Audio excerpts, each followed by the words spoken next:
Once upon a time, two friends joined forces to bring you the best in horror entertainment. Brian from the north, Tim from the south, each bringing their own unique perspective to the horror community. Movie reviews, Blu-ray releases, beer pairings, games, and more. Welcome to your new home for horror. This is Civil Gore. Hey there, everybody. Welcome to episode 174 of the Civil Gore podcast. I am your host, Tim. And this is Brian. And once again, I forgot to fill in those little details up at the top there corner. Thank God, though, the episode name is listed as 174.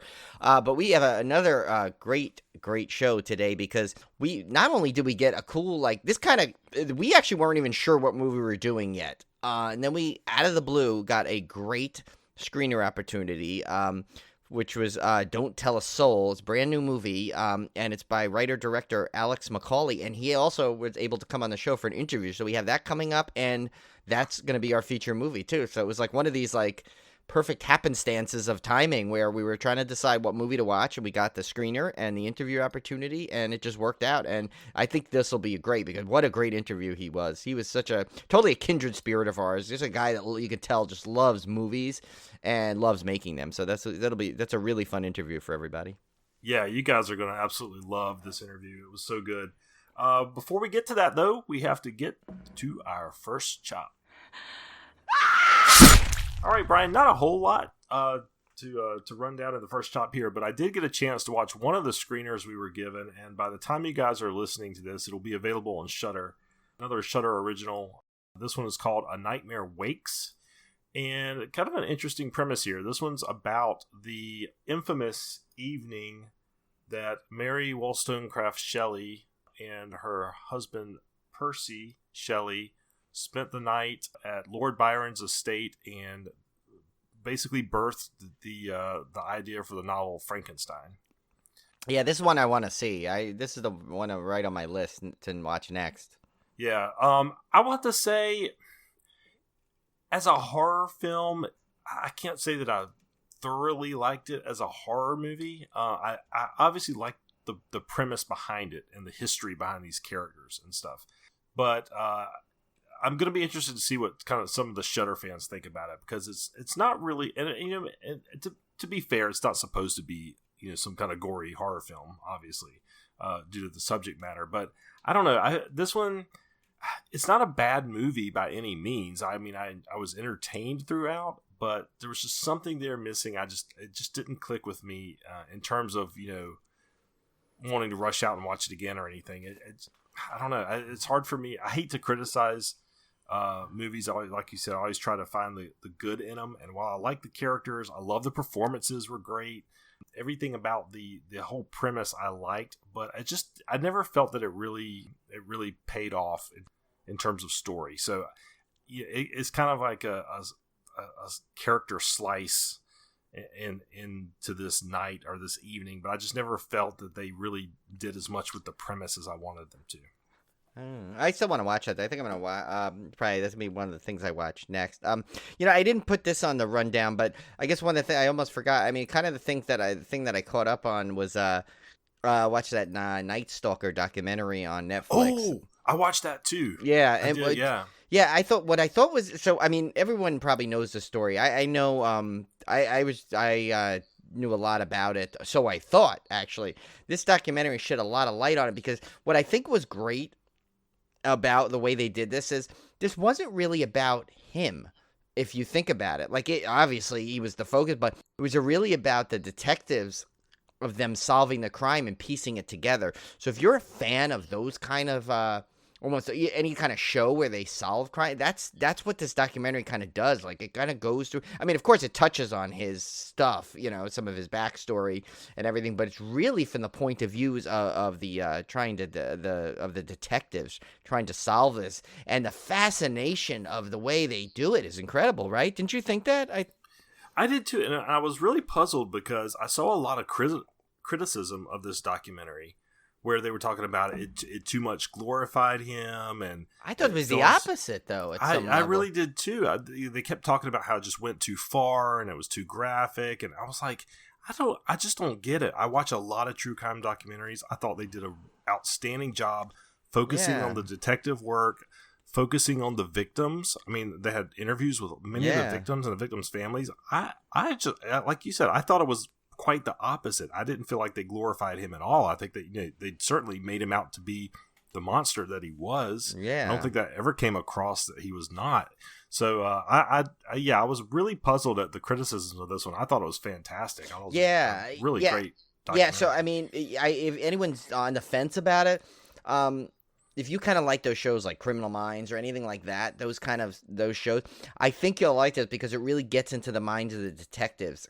And you find out that there was way more crimes that he probably committed, some that he did commit that they didn't even try him for because for various reasons, which I won't get into, for those who want to watch a documentary going in fresh. But yeah, just some of the story they say how, like, I literally thought he was literally in L.A. and that was it. And there was a lot of things that I thought I knew about the whole time period. And it was much different than I thought. Like, I remember a lot of it, like where people were afraid to go out. It's like the Son of Sam thing where people, like, you didn't want to go out. You didn't know what if he was lurking around any corner. But, like, I mean, there were just some creepy sequences, I guess, where he found out, like, I guess when they released his name, the cop's name on TV or something. Remember that? The cop, like, thought his wife was in danger, so he had to actually send her out of the state.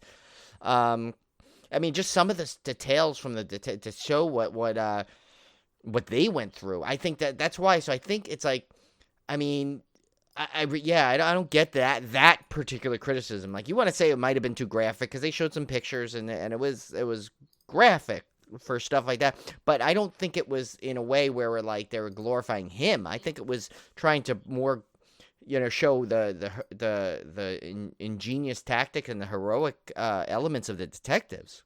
Yeah, me too. But, next up is one I'm really excited about. Oh my God! Obviously, we were both thrilled. I cannot wait. The Godzilla vs. Kong trailer dropped, and it's funny. I was thinking about that when I watched the trailer. I was like, I really did like Kong Skull Island. I really did. Oh, I love that. Enjoy that movie. I really loved it. The Godzilla, like I was telling you guys the other day over text, I never even got through the whole movie. Like, I got bored like halfway through it and never finished it. So the latest Godzilla, I've got to go back and watch it. So even though, I did love Kong and did not like Godzilla, obviously, because I never finished it, still, when I saw this trailer, it felt like a matchup that I had been dreaming of for years from two. It was like another Freddy versus Jason. Yeah. It felt that epic and big. Like, oh my God, I cannot wait. And it's kind of funny because I was like, I don't have a rich history of great King Kong films and great Godzilla films to draw from, even though there are some in the back. My personal experience, I mean, the really good Kong and Godzilla films are decades old. Right. So it's not like I had like this immediate fandom for these as I would like back in the day when I was watching Friday the 13th and Nightmare on Elm Street and dreaming for a matchup. But still, I felt just like a little kid again, going, "Oh my God, it's gonna be Kong versus Godzilla. It's gonna be awesome." Yeah, no. What I think was one good thing and one bad thing. The scope of this looks amazing, and I don't know if my theaters will be open in my area by the time. So I mean, I'll have it on HBO Max, but this would have been a great movie to see on like an IMAX screen or something. I'm gonna be very disappointed if I have to see this on the small screen, which I probably will. I mean, let's face it, we probably will. But I do know my local movie theater is hoping to open in April. And I'll have my vaccine by then. So, fingers crossed I may be able to go see it, but we'll see. Yeah, I mean, I'm not going to, like, wait on it. I will literally watch this thing the first second I get a chance to. But, yeah, it's a shame that that this would have been a total, like, blockbuster opening night, like, full-on, like, load up with snacks kind of a movie. Like, this one I would be, like, eagerly anticipating to see on the screen. But, you know what? It is what it is these days, and I'm not going to... shoot myself in the foot here and not go see it the second it comes out on HBO Max.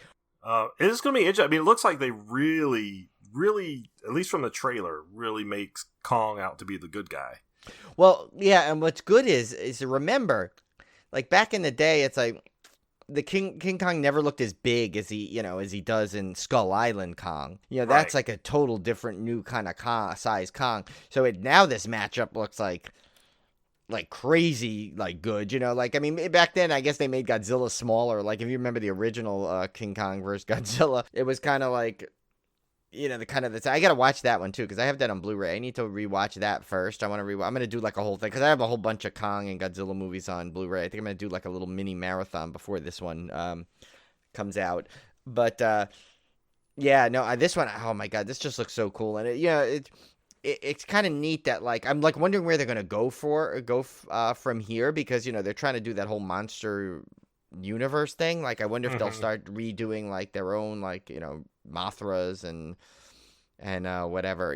We'll see what they go for. But I mean, who knows? I mean, if this one does as good or is as good as it looks, they may just do a sequel to this. Even though they did say, I did read, they said there is a definite winner declared in this one. That doesn't mean there's no rematch pending. Oh yeah. Interesting. And then finally, we had the Fangoria Chainsaw Award nominees announced, but we're not going to go into detail with those tonight, because we're just going to save that for another episode, because Brian and I both want to watch a lot of these films that are on here. We've seen a lot of them, but we haven't. Yeah. There's some that are just like heavily hyped that we knew about this year that we just didn't get around to. Yeah, and I already see a lot of snubs too, which I'm a little disappointed with. Which we'll get over there. So we need to do our research on these a little bit more before we start delving into the nominees. Yeah. So we were super excited to get the opportunity to sit down with writer-director Alex McAulay to talk about this new film, Don't Tell a Soul. We both really enjoyed the movie, and it was just a real treat to get to sit down with Alex and talk about kind of his writing process, his ideas for the movie, what it was like directing. And it's one of those things, we say it over and over again. It's great fun to interview writers. It's great fun to interview directors, but it's especially rewarding when you get to talk to someone whose work you really loved. And I think that was certainly the case with this movie. Yes. So let's get right into it. Our interview with Alex McAulay. 2021 is sure off to a good start movie-wise. We were lucky to have the chance to see a new horror thriller, Don't Tell a Soul. Here to talk about it is the writer and director of this gripping new film, Alex McAulay. Welcome to the show, Alex. Hey, thank you for having me, guys. I am super excited to be here. Oh, thank you so much. Yeah, thanks for coming, because it's always a treat when we see a movie that we really like and then get to talk to the creator of it. It's always an extra bonus, I think. So we feel really lucky that you were able to come on. Thank you so much, Alex, for coming on. We both got a chance to watch the movie. Absolutely loved it. But before we get to that, I want to kind of give you the chance to introduce yourself and kind of tell our listeners how you got started in the industry. Great. Well, my name is Alex McAulay. I'm the writer-director of Don't Tell a Soul. And for me, it began, I grew up in Texas and Ohio and North Carolina. And I always wanted to make movies, but I just didn't know how to find my way to actually doing that. There wasn't much of a infrastructure, as a kid growing up. Like, I didn't know how people got to do that. So I ended up like getting into music and writing and sort of the creative things I could do that didn't cost like a bunch of money to pursue. And then, so I started writing, and I sold some short stories, and then I wrote a YA novel called Bad Girls. It was kind of like a female Lord of the Flies, definitely a horror element to it. And then it was optioned by Paramount, because at the time, this was a few years back, they wanted to turn it into like, some kind of like horror movie. And so I sort of talked my way into coming out to LA and trying to adapt it. And of course, the project went nowhere and completely fell apart the instant I got here, like literally like 2 days after arriving, it's over. But of course, then I was stuck in LA. So I was like, oh, at least now I'm closer to where movies are made. So then I started writing scripts and all kinds of stuff. And I wrote a movie called Flower that was kind of like a dark indie comedy that had Adam Scott and Zoe Deutsch in it. Oh, yeah. Okay. Yeah, it's a really fun movie. It's very dark. So it's like a truly pitch dark comedy. But that did pretty well, and Lionsgate put that out. And so then when I had my next script ready that I wanted to potentially direct, I got a shot at making it. I had one of my friends, Chris Mangano, is a producer out here, and he is the one who really helped make it happen, along with Mary Kay Poe, who is our other producer from Kentucky. And has done a lot of work getting Kentucky into shape as a potential filmmaking mecca. So yeah, and then this is the first feature film that I've made, and so I'm just relieved that people are enjoying it so far. Yeah, So that's awesome.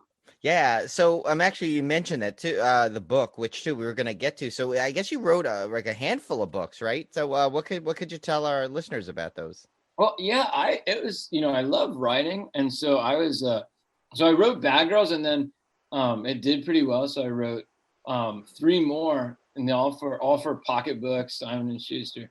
They were all like YA novels, but all really dark with a horror or thriller edge. So I would say 2 of them were better than the other 2. So Bad Girls was pretty fun to write, and I think turned out well. And then there's another one called Oblivion Road about a group of high school kids that go on a field trip, and they encounter a prison van full of convicts. Because I also thought that'd be interesting to have a bunch of high school kids match wits with some hardened criminal types. And of course, terrible things happen to both the prisoners and the kids. And so yeah, that was the story. And I've always wanted to get back to doing some books, but once I got into screenplays, it's so much easier and shorter to write a screenplay than a novel. I think I'm just stuck here now in screenplay land. Nice. It was good to hear you're in North Carolina. Grew up in North Carolina because I'm North Carolina native myself. So nice. What part are you in? I'm in Wilmington. Oh, okay, cool. Oh, yeah, I know Wilmington really well. I was out in Wilmington I worked on a TV show called Eastbound and Down. Mm-hmm. Oh, yep. Very familiar with that. I know that show. And they shot. I was on the last season as like an on-set writer, basically sitting there, coming up with ad libs and ideas on set, which was a great experience. It was like 2 months, but we shot in Wilmington, so I was just staying there by the beach, and it was a fun time. Yeah, it was a great town. So let's get into the movie because this was a really cool movie, and one of my fears is being trapped in a well or a pit. So this really struck home to me. Where did you come up with the how did you come up with the idea? Kind of give us a little bit of the creative process around coming up with this story. Yeah, well, it all started when I was really little. I lived in Texas, outside of Dallas, and there were actually kids. It was sort of like I'm not sure if it was an urban legend or true, but supposedly when houses would get tented for termites, there were people who would bust into them and rob them. And so I always thought, wow, that's pretty crazy. Someone's willing to risk their health to, sneak into a house that's been tented and contaminated. And so I always had that idea in my mind. And then at the same time, there's a whole kind of like trope of like the person in the well, someone who falls and gets stuck, whether it's like a Simpsons episode or baby Jessica, the baby who gets stuck in the well. And I was like, yeah, that would be really dark if someone robbed a house, tended for termites and was running out of it, and fell and got stuck somewhere. It's kind of like the worst of every possible world, like claustrophobic and just crummy in general. And so, and the story really evolved from there. I was like, I do not have, although the story centers around these 2 brothers, I don't have any siblings in real life, but my dad had a older brother who is a bit of like a Hellraiser type. So the older brother is modeled on him and the younger one is modeled on my dad. And I sort of put those pieces together and was like, yeah, what if these 2 young brothers rob a house and a security guard sees them and chases them and falls into a well, and then becomes a moral dilemma. The young, innocent, sort of sweet brother wants to go to the police and get this guy rescued. And the older brother, who's a lot darker in his temperament, doesn't want to do that because he knows the guy will turn them in because he saw them robbing this house. So, and then of course from there it spirals outwards as all their lives start to disintegrate. And of course there's some huge twists to the plot that I'm trying to talk around. Alex, I want to say I'm surprised you said you don't have any siblings because I thought the sibling dynamic.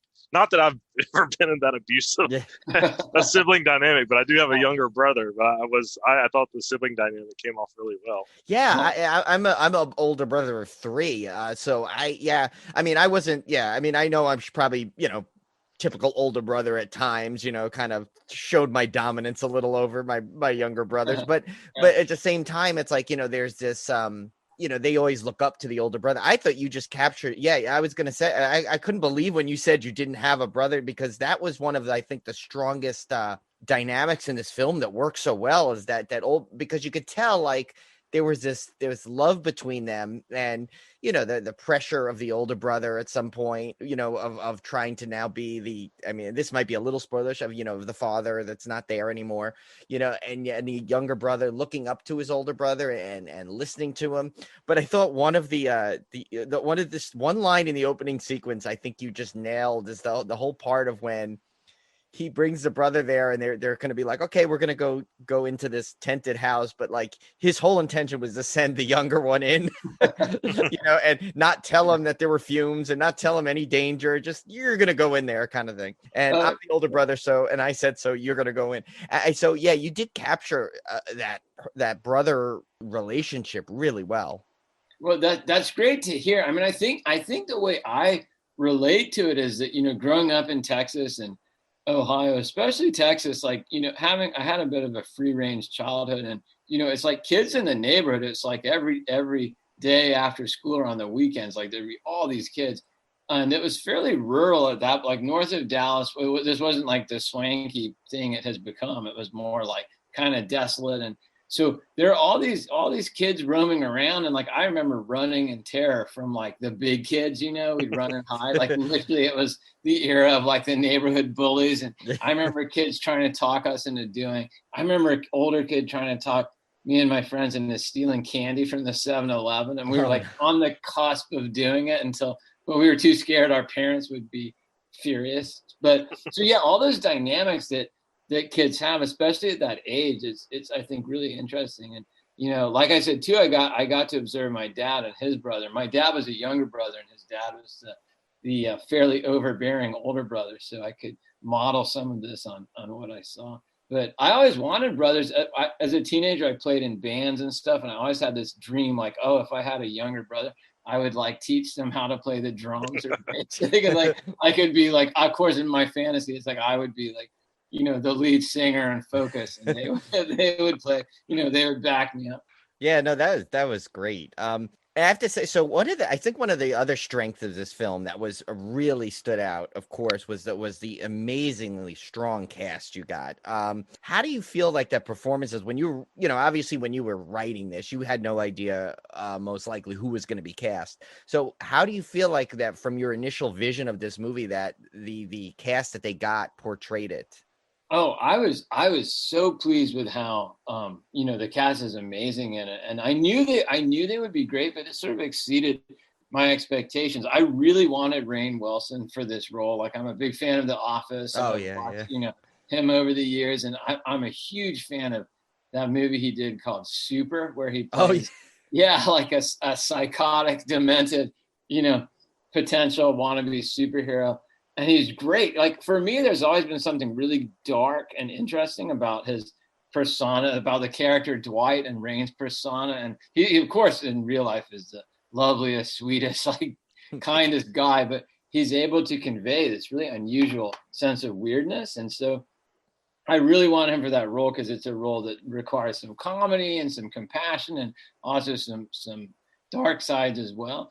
And then for the kids, I got super lucky. I'm a fan of Jack Dylan Grazer from the It movies and Shazam, and he's now has a TV show on HBO. I mean, he's doing great. And but I didn't realize he and Finn would work so perfectly together, because Finn, who is in Dunkirk and is amazing. I don't know if you guys saw Black Mirror Bandersnatch. Mm-hmm. Yeah. Oh yeah. Oh yeah. Yeah, he's incredible in that.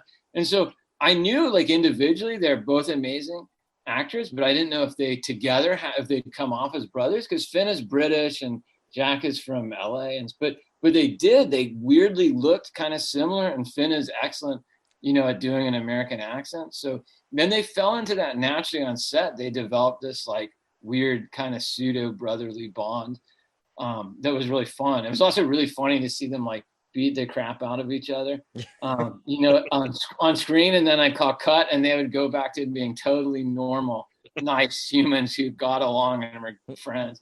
And Mena Suvari, who I think is really, really great as the mom. You know, again, I wanted to deconstruct that sort of image of her. Like, I mean, obviously, you know, I knew her growing up as like American Beauty and American Pie, where she plays these really kind of a sweet, youthful protagonist. And I'm like, yeah, it would be fun to mess with that a little bit and see her as this very downtrodden mom where life has not gone her way. And she was super eager to play that role and like, sort of like, you know, fuck with her image as much as possible. So yeah, I feel old though watching Mena Suvari now taking like that kind of a role. I'm like, what? Wait a minute. Yeah. Oh, yeah. And of course, in real life, she looks great. You know, it's like for the movie, she looks so, you know, because her character is a mild spoiler, I suppose.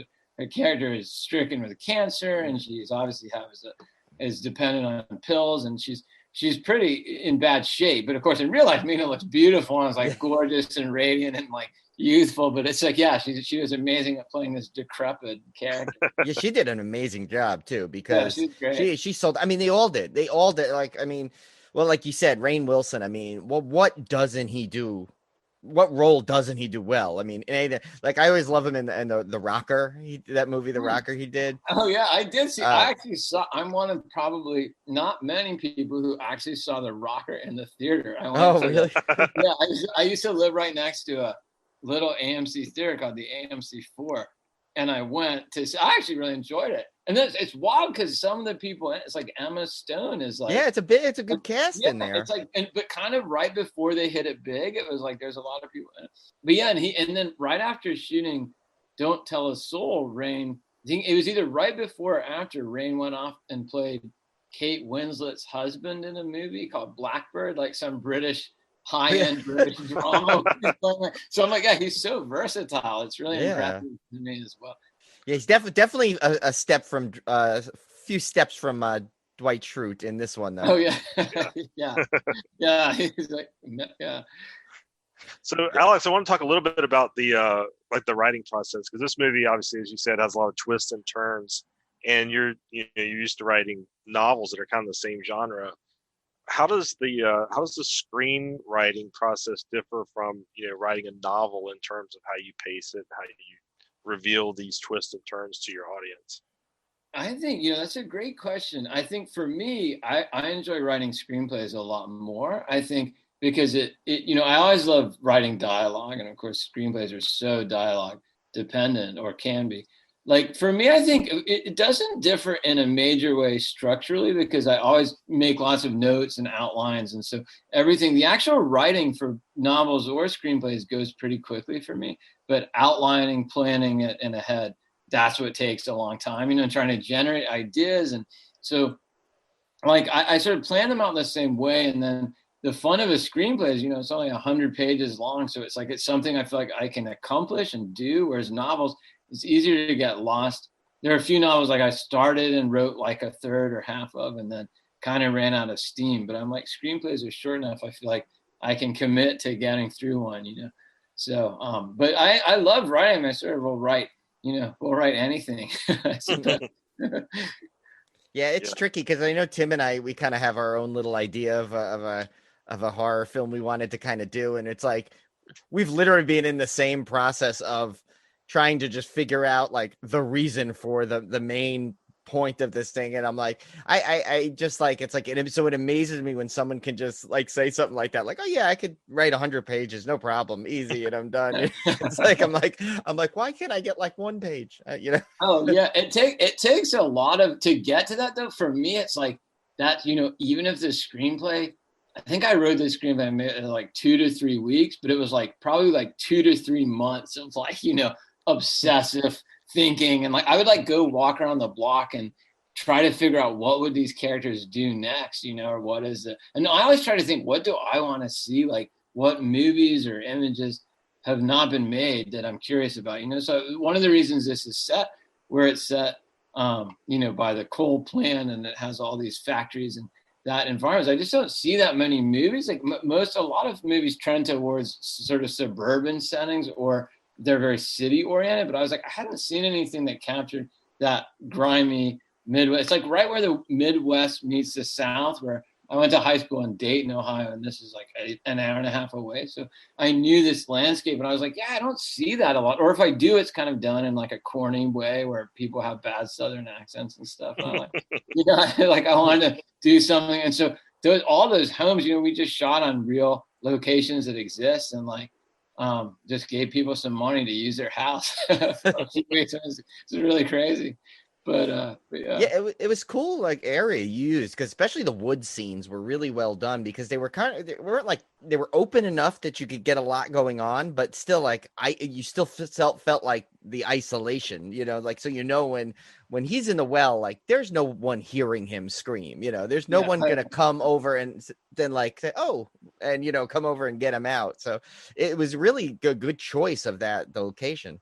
Yeah, I love that location. Like before we shot, we went out there. Actually, this is a funny story. Before we shot, we went out there and we saw the location. It's really great. It's beautiful, but in a creepy way. And then when we came back to shoot, of course, it was later, we shot between Thanksgiving and Christmas. So we came back and it was like freezing cold, and like muddy and snowing and raining, and we suddenly realized like, oh my God, we committed to it was kind of out in the middle of nowhere. We were like, oh my God, we've committed to drag all these people. We had to like walk through like bushes and mud and trees to get there, and lay all this cable down, and it became this huge, much bigger thing. And it seemed so pretty. Like in the summertime, it's like, oh wow, it's so nice out there. And then at like midnight in December, when it's like hailing on us, we're like, oh wow, this is nuts. But yeah, it's great. I love the landscapes in Kentucky. It has so many amazing like visual landscapes. Like, so here's a question we love to ask the filmmakers that come on here. So basically, and this is kind of your fun part where you can really pitch it. So with all the films out there, the good horror films in the genre that are out there right now, what would you say that makes Don't Tell a Soul stand out from the other ones?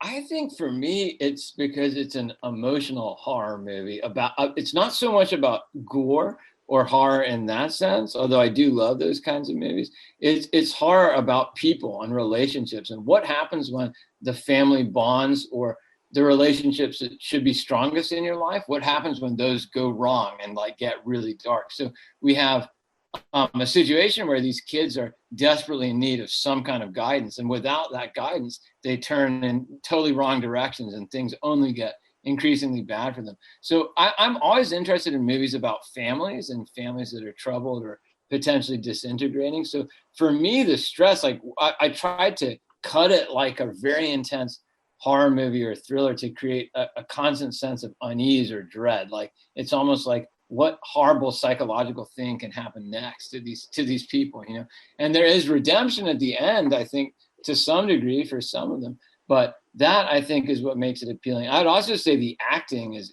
just incredible. I mean, I had no idea when I wrote it that I would be able to get someone like, Fionn Whitehead to come and give his absolute all to that part. So on the page, some of the things that are fun but not as gripping really come to life. Like the scene where mild spoiler, the scene where he trashes the house. I mean, he just really did that. He just went all out and like physically demolished this living room in front of everyone. And it's just incredible to witness that.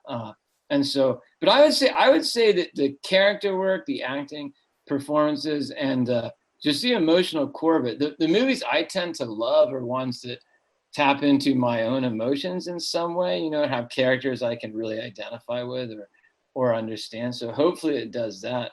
I was not a horror movie, but I was watching the movie Drive again last night, which I hadn't seen in a while. Like I saw when it came out, and it was just really gripping because not a lot of things actually happen in that movie. Like it's weirdly slow. It's not an action movie. It's not a horror movie, but it really filled me with a sense of dread. I was kind of on the edge, and I know what happens. I've seen it before, but I was sort of on the edge of my couch, And so that's what I hope this movie instills in people, a sense of dread, and they hopefully want to keep watching because they don't know what's going to happen next. Yeah, well, that sounds great, because that's exactly what I got out of that. It's like you get invested in, you want to see this family, what happens, and you're always at the edge of your seat. You don't know where it's going to go. You just know it's you get this total uneasiness through the whole thing, but in in a good way that you want an emotional response from a film. You want like that kind of tug. I went back before I shot it. I went back and looked at some of the sort of early and mid period like Sam Raimi movies, and like because I love the early like I love a lot of his movies, but and it's interesting like because I was like, yeah, why does something like some of those early ones, why are they so good? What is it about them? It's not just a visual aesthetic. It's like he always took time to make us connect to the characters in some way. So that's something that's always means a lot to me. And I think then once the audience is invested to some degree with the characters, you can take them on weird and wonderful journeys, into some wild, dark places that maybe they wouldn't have explored on their own. But I always like seeing movies that have a lot of twists and turns, from Hitchcock to the best of M. Night Shyamalan. I mean, he's a mixed bag for sure. Yeah. the best of them, like I really dug. I know some people didn't like it. I really dug Split. I love that. Yeah. I thought it was amazing. Like that to me, because I didn't know how that was going to resolve. I didn't know what was coming next, and so I like things like that a lot. I'm always trying to, surprise people because I love being surprised when I sit down and watch something. I want to see something new or that makes me think and makes me feel and maybe surprises me in a way I just never saw coming. Yeah, no, this one, that's what I loved about this is there were so many twists and turns. Like, at one point you're like, you don't even know who you're rooting for by the end. It's like because there's so many there's so many of those twists and turns and reveals that like which now our listeners are like hopefully like being really excited to watch because we're not going to tell them what they are, of course, so they make them watch it. But I think you did an amazing job with that aspect because it was really. I'd also like to piggyback on that. I thought the pacing was really good. I mean, this movie clocks in, it's under 90 minutes. So it's to pack that much into that short a film, I think was really kind of refreshing because a lot of times Brian and I watch a lot of, first time feature films and a lot of, indie films. And a lot of the times the biggest weakness is pacing and people don't know how to concisely get their point across, and there's weird gaps and stuff in the pacing. But I thought this one was really, really well done. I noticed that when I first watched it, that this thing really moved, and you never felt bored or lost. Well, yeah, no, thank you, because that was definitely something I really wanted to focus on as well. I mean, the guy who edited it did a tremendous job. Because I wanted someone who's really great at keeping the pace, and so his name is Ben Bodwin. And he edited a lot of movies for Blumhouse, including Freaky most recently. And he has a really sharp, intuitive understanding of like how to keep things crisp. And so for me, it was like, especially in that final act when a lot of twists start happening and a lot of energy accrues, it was really important to keep the pace fast and rapid. And I tend to I notice the same thing you guys notice because I watch everything, I love movies. And so it's like, it's really painful sometimes to sit down, and if the pace is slow, it can really make me lose interest in the film. So I like things that are sort of punchy, short, and have some impact. I also feel for things like, most of my favorite horror movies veer towards films that are like maybe 90 minutes or under an hour and 45 minutes. I love big, long epics too, but those are really hard to pull off. I feel like there's not many movies I wish were longer. Usually I'm sitting there thinking, wow, I wish this were a lot shorter.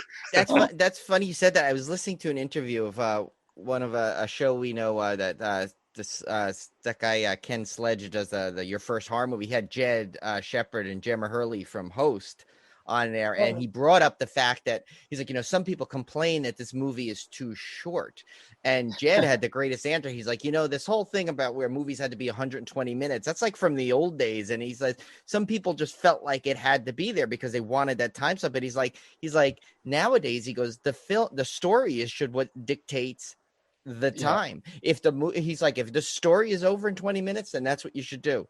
And I thought that was what, that's a refreshing take to hear, because how many times have you seen a movie that's like 3 hours long and you're like, there was like an hour of why, and they're like, well, why? Oh yeah. I feel like stuff gets padded out so many times too, but I feel the same way too. These days any length, I like things that are, that work well chronologically in a way that I feel satisfied, but I don't feel like it overstayed its welcome. And so I was always aiming for that. I feel like the same is true of comedies too. Like when I wrote Flower and we made that, there's a real emphasis on keeping it like under like or around like an hour and a half. Like any more than that, it starts to, I never want to bore people out because I hate being bored. I guess I have a decent attention span. It's less now because of the internet than it was when I was little.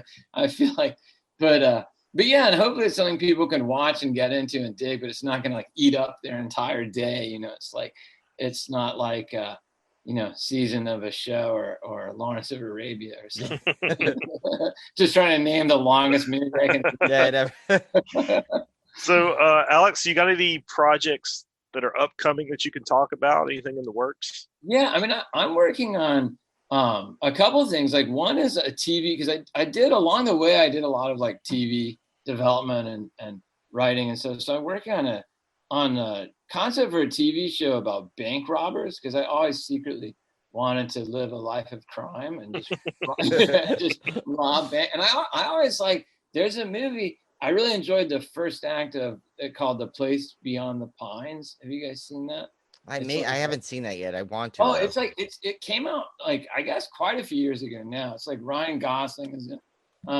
But the first act of the movie, like the first 30-40 minutes, is like amazing, and like he's kind of like a hapless, not to give anything away, but he's kind of a hapless bank robber who rides into banks on his like motorcycle and robs them, and it's just so cool visually and story wise, and like so that's something I'm working on, and then I'm always working on scripts that are in various stages of completion, so I have something sitting around they need an ending. I'm working on a horror script right now, actually, about an airplane pilot. It has a huge twist. I don't want to reveal it, but I always love movies set on airplanes. I love Red Eye.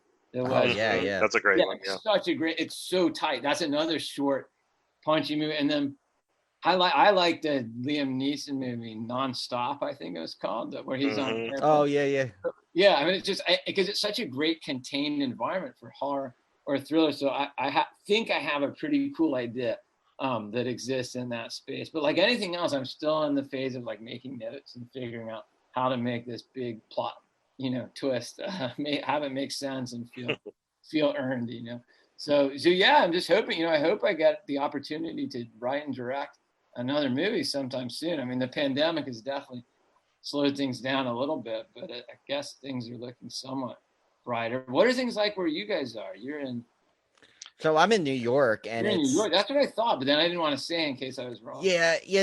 So it got, it was really bad in the beginning when it first hit. We were like, the epicenter, and then it got really flat for a while where it was pretty steady, and now it spiked back up after the holidays, and now the whole thing is more the trying to get enough vaccines in. So but I mean, other than that, it's okay. I mean, where I am on Long Island, it was ticking up for a little bit, but it's starting to go back down again. I mean, when I say it's been way worse in other places, when they're saying like Florida, the positivity rate is like 20 something and all that. Like we're at like 7 at the highest right now. So that's right. So it's not great, but it's not also terrible, as terrible as it is in some places. So like I know I have some family out in California, and that's why I know what's going on out there, and that's pretty rough. Yeah, so. It's definitely definitely normal life has been interrupted. But yeah, I mean, I'm hoping things get back to, I would love to be out there shooting some more stuff. But I feel really lucky we did this before COVID hit, because I think it'd be a tough one. I mean, everyone was kind of like living communally and just like, it'd be rough. I keep trying to think like, oh my God, what a nightmare that would have been to be all wet and cold and muddy. So we all had colds like I think I had a cold for about 60% of the shoot. It's like everyone was like, we had a great DP on Don't Tell a Soul, this guy named Guillermo Garza, who's done amazing films in Mexico, and shoots a lot of commercials for like Apple and stuff. But he was, he and I traded like some kind of cold or flu back and forth. Rainn's probably like, you know what, I'll just stay down in my hole here. You guys, that's right. you guys keep your germs up there. Yeah, Rainn had a little hatch for real that he could climb in and out of, so he would like climb through this little hatch into the hole, because we built the hole above ground, so there were like multiple holes. And, the multiple holes of Rainn Wilson. That's good. That's like a biopic, or that's the porno version. Don't tell a hole. Yeah, that's. Oh my God! I mean, Tim and I usually are quick with the puns, and you beat us on that one right away. Yeah. Well, actually, we already Tim and I were joking. We were coming up with because Tim is always really good when he edits our episodes and he sends it out there. He has a catchy name to it. So we were throwing out names for this one. He came out with American Schrute-y as the nickname for this episode. Oh, I love it. So we're gonna. That's a great time. Yeah, so I think that's what we might have to stick with. We may have to go with that. Now that it got the writer and director seal of approval. I think that's right. Yeah, 100%, guys. You have my seal of approval. That made me laugh. That's really funny. So all right. So we definitely got to keep that one. Good. All right. So I guess to wrap things up though, why don't you let our listeners know where they could find you online, like through websites, social medias, etc., so you keep track of your upcoming projects? Because I know we were wanting to do that because we're really excited. Especially I want to know about this plane one when it comes out. Oh yeah, well I'm of two minds about social media. I'm not a big social media user, but when I need to promote something, then I suddenly love it. So the two sides. Yeah, so I haven't really I've had a Twitter account for like 7 years or something. I think I posted like 2 things on it. So my Twitter is Alex McAulay. Yeah. So, and then that's sort of the main I did the things one is supposed to do. I made like an Instagram, but Don't Tell a Soul, the movie, has like an Instagram page, Facebook, Twitter, so you can find it on there. And then I was also going to say too, the movie as we speak is still in theaters. We're in about 100 or more theaters where theaters are open, and then on all the platforms, Amazon, iTunes, Vudu, every single platform that's out there. So if people want to watch it at home, they can. I was dying to go see it in the drive-in. It's been playing at a lot of drive-ins on like double bills and weird. I thought it'd be so cool. Like, oh, that'd be awesome. Yeah, right. Like 1970s style. Go see it in some grind. Yeah. But it was not. Alas, it was not to be. But it's definitely out there. So hopefully people check it out and dig it. Yeah, no, everyone should definitely check this movie out. And we'll put the links to the social media pages for the film and whatnot, and we'll make sure we we remind everyone where they can find it. And I know this will definitely be a movie that will be on my monolith as soon as it's available on Blu-ray. So. Oh, fantastic! Hopefully there'll be some cool behind the scenes features too on there. There actually are. We did a little half-hour featurette. I think it's on iTunes. I think if people buy it on iTunes, they can see it. But it's pretty cool because we have the cast talking about it and how we built the hole, and there's some crazy footage of behind the scenes antics that went on. Oh, cool. Cool. Yeah, for sure. I hope I get to do I used to love like directors' commentaries in the heyday of like DVDs, where I would there's a Borders that sold DVDs near where I lived. I used to go there and just like constantly buy stuff. And maybe I'll do some crazy commentary. Yeah, we love those. We love the kind of. We're just wondering when we're gonna get that call too from like someone say, because we see like there's sometimes they'll be like, oh, podcaster so and so guest commentary. Oh yeah, guys. Yeah, maybe I can hook you up. Yeah, so if you're ever looking for some podcasters that wanna you want some other people just rambling in the background, we're your guys. Yeah, I love it. I used to love. I can't remember. I had a DVD once that had like 5 separate commentary tracks. It was like the director, and then I used to love that stuff. I was like, I'm a huge fan of Werner Herzog and his like, very kooky early films. I have this Werner Herzog box set where he does these really in-depth director commentaries on all of his films. And watching his Nosferatu with his commentary is amazing because he's very down to earth, and it's funny because the movie's so spooky well made, and then there's just he's rambling on top of it, all this like mundane stuff. Wow, that's awesome. I want to track that down because I love him to death. Yeah, it's Yeah. cool. It's that box set that called Herzog Kinski. It's like the 5 movies they made together. It's super nice. cool. Oh, that's cool. I think that needs. It's bad now because now I'm gonna seek that and then buy that. Like, Yeah, it's instantly, going like, in the monolith. Yeah. Yeah. Oh yeah, I love this model. Like I got started on my own. gotta- monolith. yeah. My monolith is in boxes. I moved apartments along the way, and so part of my version of the monolith is still in boxes. I love how that's like the term now for everyone's collection. We're gonna make it a thing. We're gonna make it a Tim thing. totally started something. Yeah, we What? did. We got to keep it up. I'm gonna What? use it now.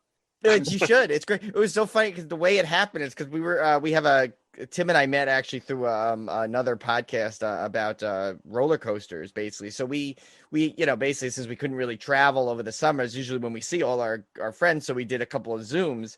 So we did this group Zoom with everything, and I see Tim just shaking his head, smiling, and I'm like, and Tim just says, I just think this is the funniest thing, seeing Brian there with this giant monolith of Blu-rays behind him. And after that, it like just stuck. So and Tim calls his the mini lith because it's smaller. It's inside. it's much smaller.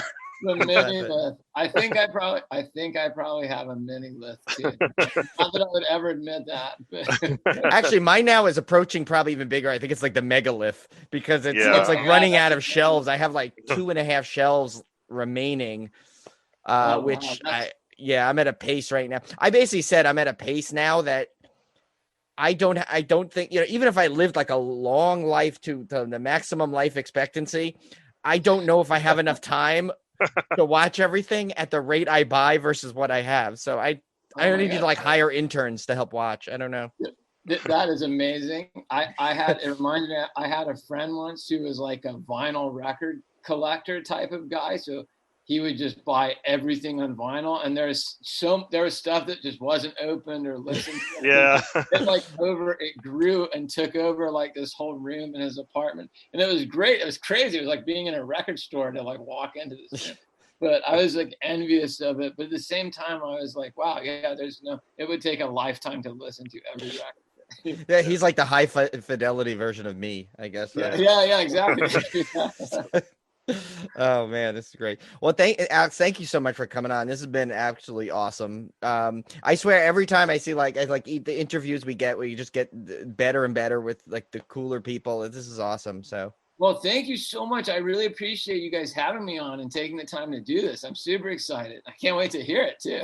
Oh yeah, so it'll be dropped actually next week from today. We record on a Monday and releases the following Monday. But also, you're welcome to come on anytime you have anything you want to promote or talk about or whatever. Just say the word. Well, thank you so much. I will definitely take you up on that. No question. And if you ever need any monolith advice, let me know. I will hopefully need monolith advice and guidance for sure. Yeah, I want to build my own. I want a megalith. Yeah, you need a megalith. That's everyone's goal. I want to compete with you guys. Start my own. Well, thank you so much, guys. I really appreciate it. Okay, Brian, I don't know about you, but that was one of our favorite interviews we've done in a while. He's just Alex is just such a super laid back, cool guy. Like you said, a kindred spirit. He's definitely around the same age as us. Kind of grew up with the same horror movie love. So it was really a treat to get to sit down and talk to him a little bit about something we were all passionate about. Yeah, no, it was so. Some interviews are just so easy because you feel like you're just talking to someone you've known, and that's what it felt like. Like after like 2 minutes, I feel like, all right, I feel like we know him already. Yeah. He's super cool. So yeah, so that was an awesome interview, and now I guess we'll go into a little bit about a review of the movie. Now we will preface this by saying we're gonna try and be extra careful with the spoilers because this is a movie you don't want anything spoiled on. I mean, there might be, in the interview there's a couple of mentions of things, but we're not going to go any past that. We're just going to try and talk about the points that we've loved about the film, I guess. Is probably the best way to describe it. Yeah. This is a brand new movie, and Alex being kind enough to come on the show and talk about it. And he doesn't want to spoil it for anybody, so we're going to be definitely respectful of that and not spoil any plot points or anything for you guys. But we will talk about, what we liked about the movie and the performances and things. So this was released, of course, this year, directed by and written by Alex McAulay, starring Fionn Whitehead as Matt, Jack Dylan Grazer as Joey, Mena Suvari as Carol, and Rainn Wilson as Hamby. Two thieving teenage brothers stealing money to help their sick mom match wits with a troubled security guard stuck at the bottom of a forgotten well. Yes. So I was telling Alex in the interview, I think this piece was cut off. It was after we had wrapped the interview, but I was telling him how I went into this movie completely blind. Brian had this whole interview and screener came about so quickly. We didn't even know what movie we were doing this week. And all of a sudden we get this email that we have this screener opportunity and this interview opportunity. So of course we jumped on it. And so I knew nothing, literally nothing about this movie going in. I had not seen a trailer, I had not even seen a poster. I'd seen nothing. So when it started and I saw Rainn Wilson was in it, and then all of a sudden Mena Savari's on the screen, I'm like, what the heck's going on? This is crazy. So I was thoroughly invested, from the start, just after seeing the cast list. And then, of course, as the movie went on, I really got wrapped up in it. I thought it was fantastic and packs a lot of twists and turns in a very small footprint. So I really appreciated that. It's not, to me, that doesn't sound like something easy to do. I don't know if it is for Alex, but to me that sounds like really challenging to pull off a movie that's has that much packed into it, but you're also dealing with a fairly isolated small cast, isolated location, but you're still trying to pull off a movie that's fast paced enough and entertaining enough to keep the viewer entertained and also not drag it out. I mean, it's quite a juggling act, quite a balancing act. I thought he pulled it off really well. Yeah, no, and I think, and he even said this. I mean, he got lucky because the cast he got for this was so good, and it's like whatever they when this cast went into their roles, whatever they did was like perfection, basically. It's like they knew what they wanted out of this. They went in full blast, and they came out with like just every one of them was the four mains were just.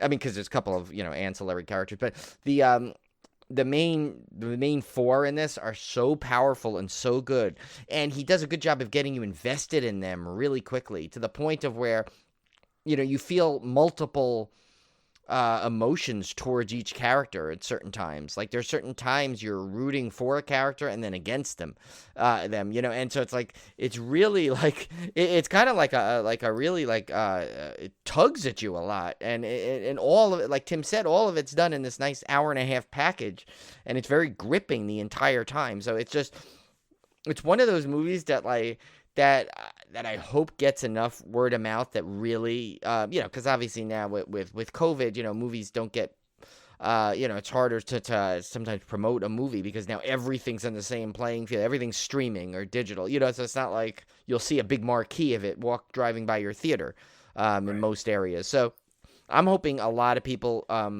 get word of this movie and get to see this, because this you'd really be missing something special, I think, if you don't get to see this before people start talking too much about it. Yeah, one thing I really liked about the movie is, and kind of talked a little bit about it, was how many people play against type in this movie. So, I mean, Fionn Whitehead, he's been in just a variety of things. So it's hard to say he plays against type, because I don't know that he has a type. He might not have one yet. Jack Dylan Grazer probably plays the closest because we all know him from the It movies. So he kind of plays the same sweet kid, so he kind of has that same little bit of neurosis to him, that hint of neuroses. It has that kind of same innocence to him and good-heartedness to him. So I guess he's probably the one that plays the most towards the type that we know him from. Mena Suvari is just completely, almost unrecognizable in the movie, and I thought that was kind of fantastic because she's such a iconic character for those that grew up watching her movies, and we kind of know her her roles and stuff, and just to see her play completely against type, I really really like that. And of course, Rainn Wilson's always fun to watch him play against type. Of course, we all know him as Dwight from The Office, and he kind of got stuck into that persona. But I really applaud that he's done so many things after The Office to try to break out of that type.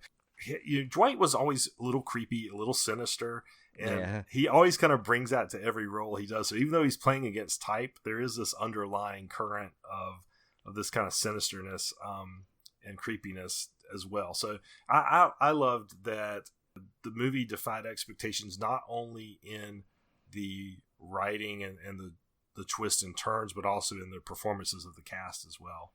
Yeah, and this, since every cast did, a member did so well in this, I think it's gonna be one of those ones where I think depending on the person, they're gonna gravitate though towards one performance and say, oh my god, and that's really gonna stand out to them because and when you think about it, it's hard to do because all four were elevated to such a good level.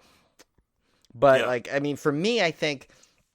I'm still torn. I don't know which performance I would say it was the best out of it because they're all so high. I mean, I think maybe Mena Suvari is probably the most, like you said, different than her normal role. I think it's completely 100%. She plays a mom in this. I guess I don't know what her age is supposed to be in there, but she definitely.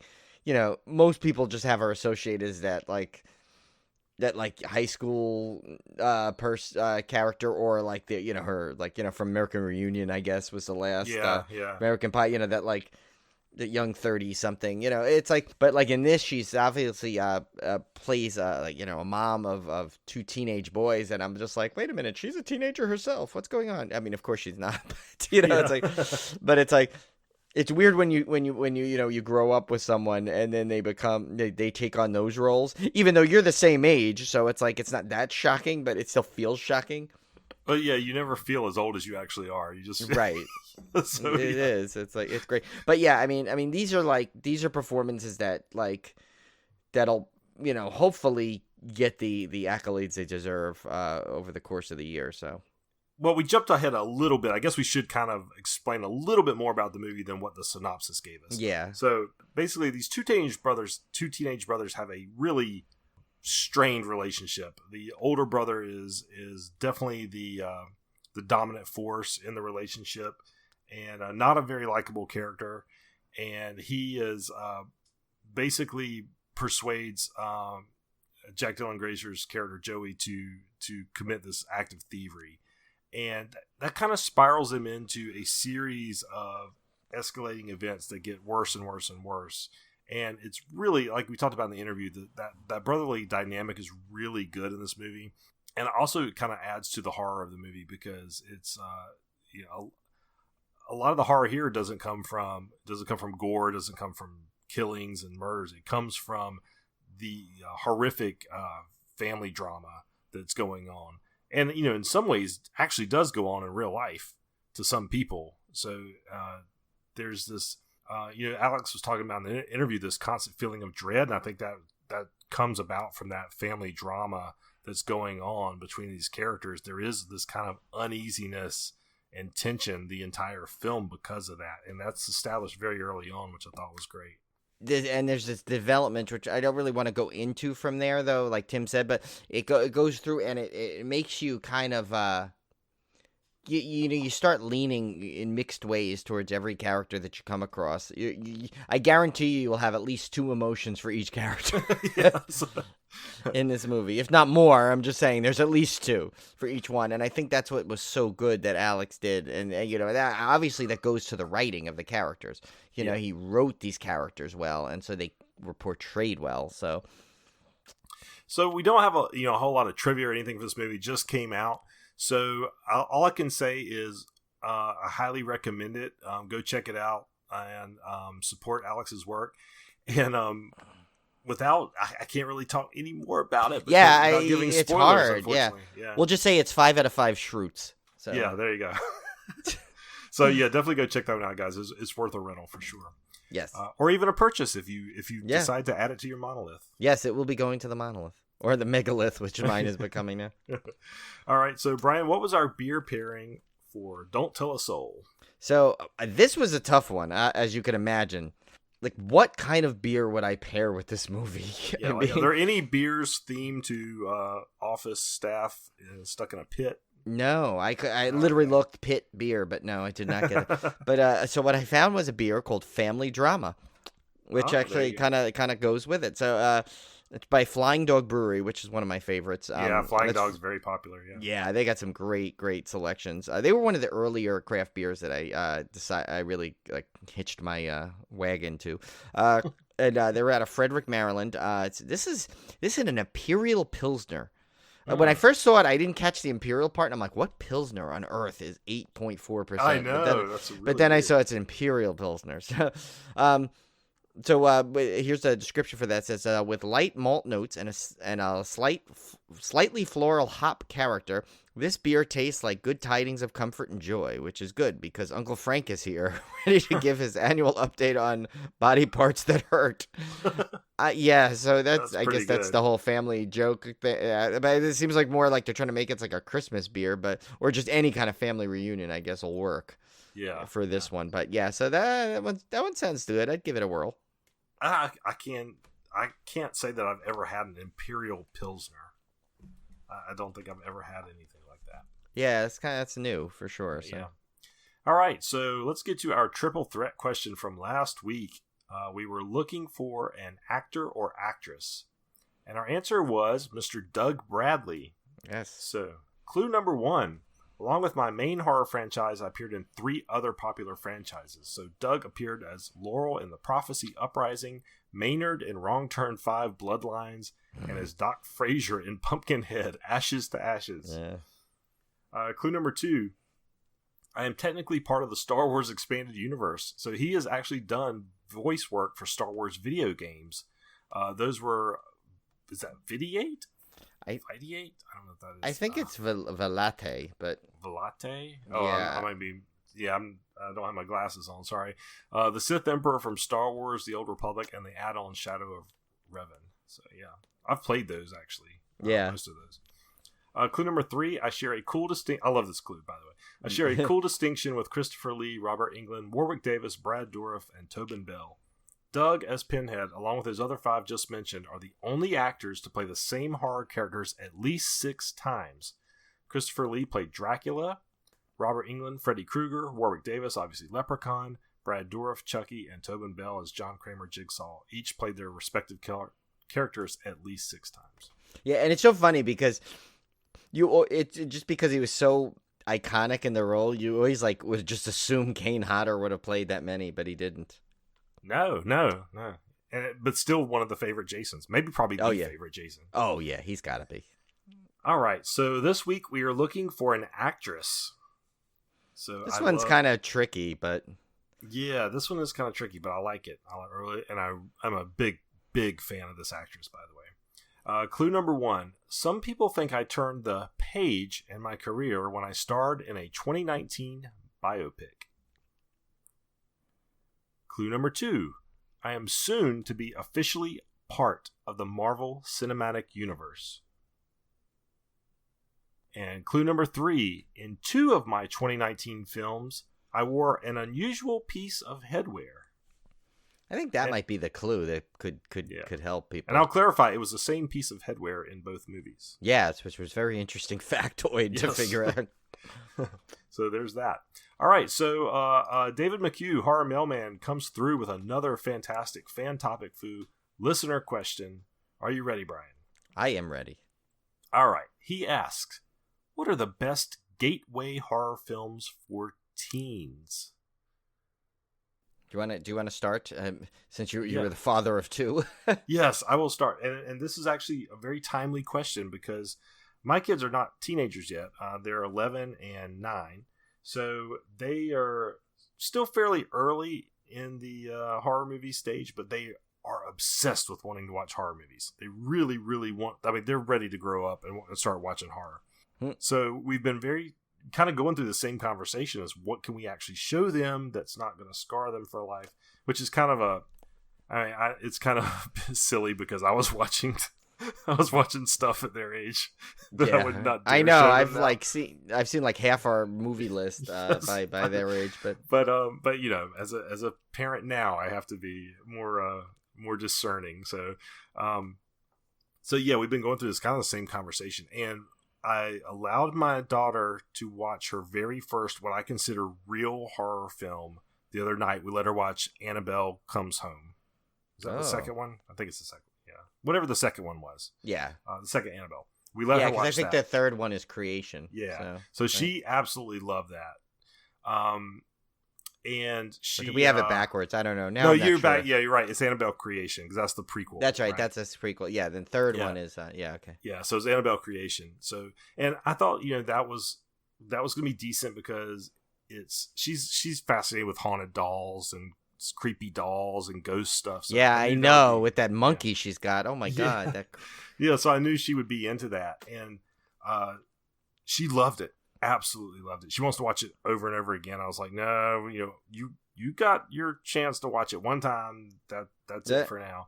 So, but along that same line, I think gateway horror films for teens that haven't seen this stuff already, I would say, if they're able to handle, you know, jump scares and that kind of thing, I think any of the Conjuring, supernatural type movies, Annabelle universe, all that stuff, I feel like, and most of them are rated PG-13 actually. Yeah.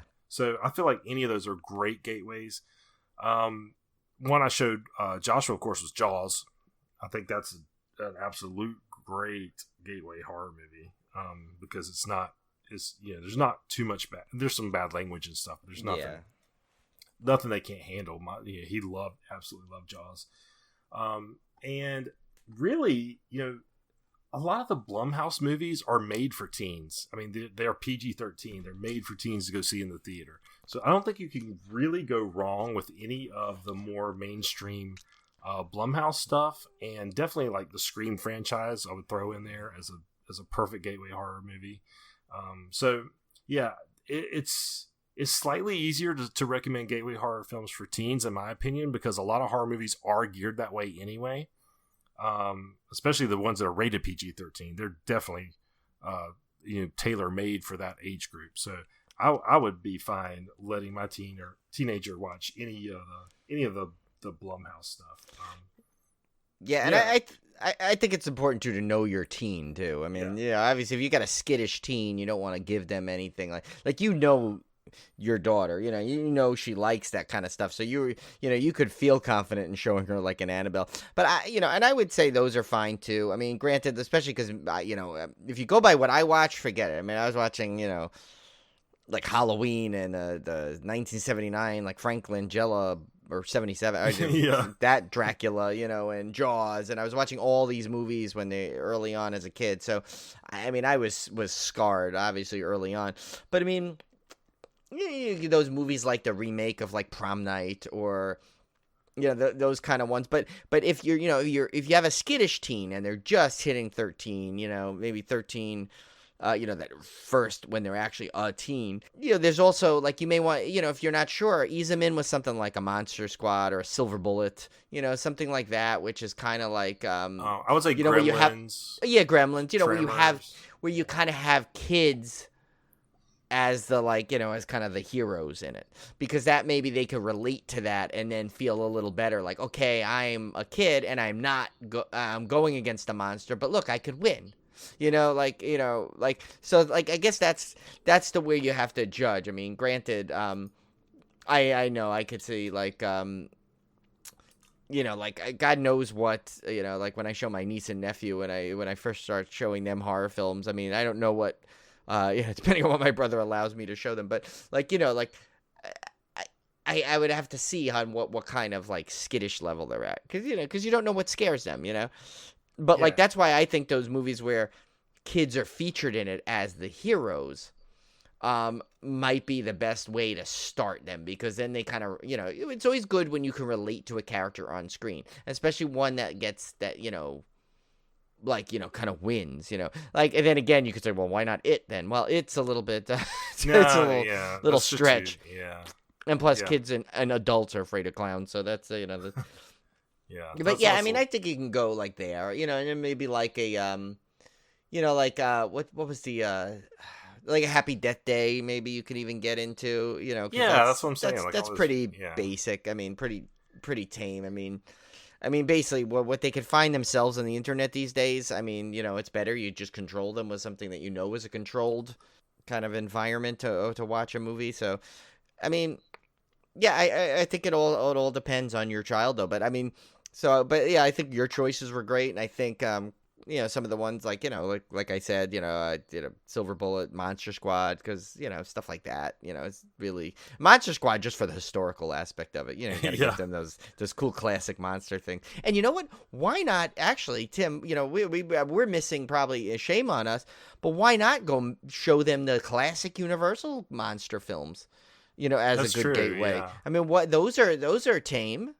Yeah, I mean, some kids don't have a tolerance to watch black and white. I know I didn't at that age. Like, I would not even watch. I wouldn't even watch a black and white movie. I will say, my kids, Anna is a really old soul. Sometimes I think she's like reincarnated or something, because she loves old stuff. She loves shows way before she was born. She loves movies that were filmed way before she was born. She loves music. I mean, she's an old soul. She likes that kind of stuff. So she would have no problem sitting down watching a black and white horror movie. Like you said, you just have to know your kid, I guess, and find out what their interests are, and then kind of try to find something in that lane that's not too bad, and kind of start them off and see where it goes from there. But Speaking of Gremlins, Brian, so longtime Civil Gore listeners will know of our humorous feud with Zach Galligan. From New Jersey HorrorCon, where humorous feud. He probably has no idea he was in a feud with us at all. No, but obviously we got Biff blocked by Zach at the Back to the Future table.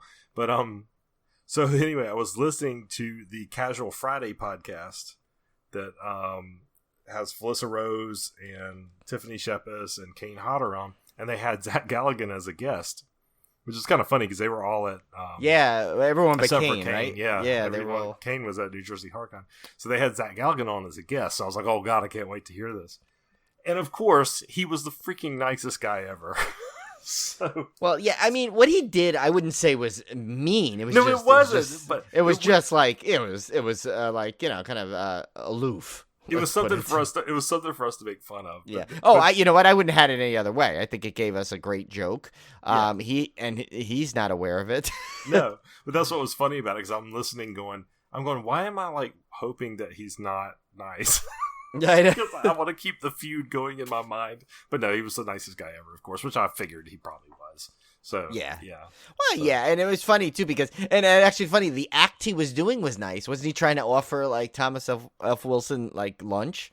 Like you're trying to see if he wanted to eat anything. He was being a nice guy to Tom Wilson. So yeah, just not to us. To the wrong way. He was nice to one Wilson, not the other. He's very, very, very choosy on which Wilsons he's nice to. Oh, of course, we're just kidding. Yes. We're having fun at the expense, but yes. Well, it's okay. I mean, and you know what? The worst part is we helped his mom in the elevator, and that's the worst part is that he didn't even appreciate that. That's right. You stop fiddling with that thing. Oh my God! If there was ever a moment where Tim and I were psychically connected by a look, that was it. But yeah. Oh, that's one for the ages. That trip. Yeah. Well, you saw. Speaking of New Jersey HorrorCon, it got pushed again. Yeah. But now there's two.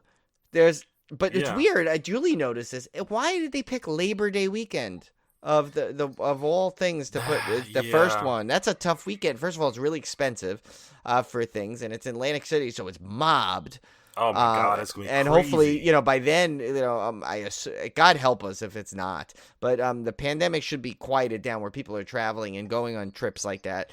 And then, it's like that's like a good, that's like I usually like to get that last beach weekend in there. And so it's like I don't know why they picked that weekend. I mean, they may have had no option, but there's also another one in November. But the problem is that September is the one that basically is the redo of the one they've been postponing for the last year.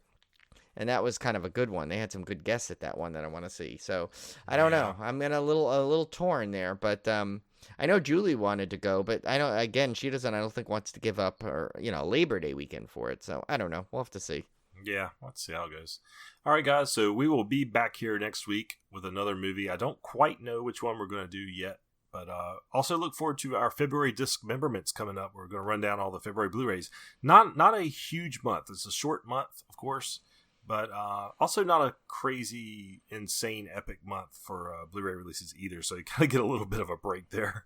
There we go. Brian, Thank God. I'm still catching up from my purchases of December and January, which were.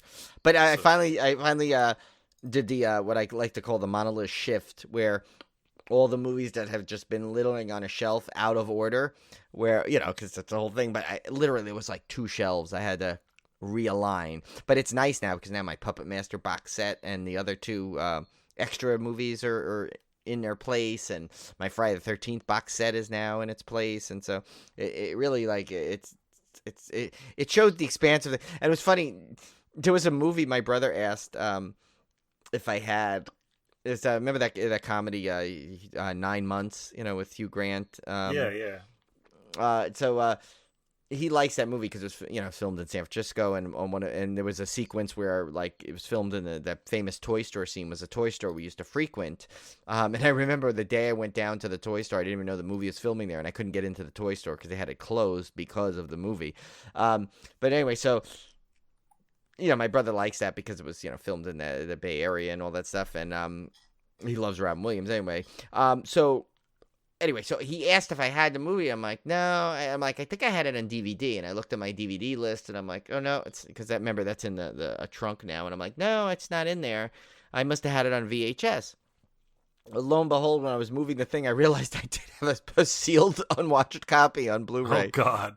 There. That shows you how, out of control the monolith has become. But the thing is I think that's out of print, so that's actually probably a valuable copy right now for any 9 Months fans up there. But yeah, so that but now my monolith is really, I'm trying to get more be a little bit more choosy. I try and pick good horror films, really, of course I'm getting some of the regular films I like, but I'm trying to really stick with cool horror collections, good set pieces, so to speak. So all right, guys, well, we'll see you back here next week. Take care and look for our dismemberment dropping tomorrow.